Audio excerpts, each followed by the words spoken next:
హైందవ సనాతన ధర్మం గురించి జగన్ మాట్లాడటం హాస్యాస్పదంగా ఉందని ఎద్దేవా చేశారు పూతలపట్టు ఎమ్మెల్యే కలికిరి మురళీమోహన్. టీటీడీ కల్తీ నెయ్యి వ్యవహారంపై జగన్ చేసిన వ్యాఖ్యలపై ఆయన తీవ్ర స్థాయిలో మండిపడ్డారు. నెయ్యిలో కల్తీ లేనప్పుడు విచారణ ఎదుర్కొనేందుకు ఎందుకు వెనకడుగు వేశారని ప్రశ్నించారు. టీటీడీ తగ్గించుకున్న ఈఆర్ డైరీ కాకుండా బోలేబాబా డైరీ ఎందుకు నెయ్యి సరఫరా చేస్తుందన్నారు. గౌరవ మాజీ ముఖ్యమంత్రి గారు గౌరవాన్ని ఎందుకంటున్నానంటే తిరుమల తిరుపతి దేవస్థానం వ్యవహారంలో చంద్రబాబు నాయుడు గారి మీద కామెంట్ చేశారు. ఆయన భక్తి గురించి, సాంప్రదాయాల గురించి, హైందవ సనాతన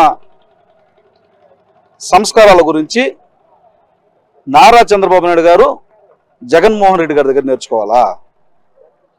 చెప్పు. గుడ్డొచ్చి పిల్లనెక్కిరించినట్టుందంటే ఇదే కదా. తిరుమల తిరుపతి దేవస్థానాన్ని పవిత్రతను కాపాడడంలో నారా చంద్రబాబు నాయుడు గారు ఎక్కరా, మీరెక్కరా? నేను అడుగుతున్నా, కల్తీ నెయ్యి వ్యవహారంలో ఏమీ జరగలేదు. ఏమీ జరగకపోతే మీ బాధ ఎందుకు? విచారణకు పిలిచినారు, నేరుగా పో, గుండెలు 5 ఇంచులు ముందుకు పెంచి ఏమీ జరగలేదని చెప్పేసిరా.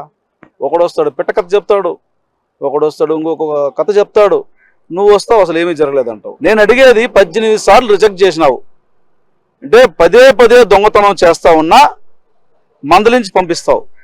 పరకామణిలో దొంగతనం చేసినా తప్పేసి మళ్ళా పెట్టుకుంటావు.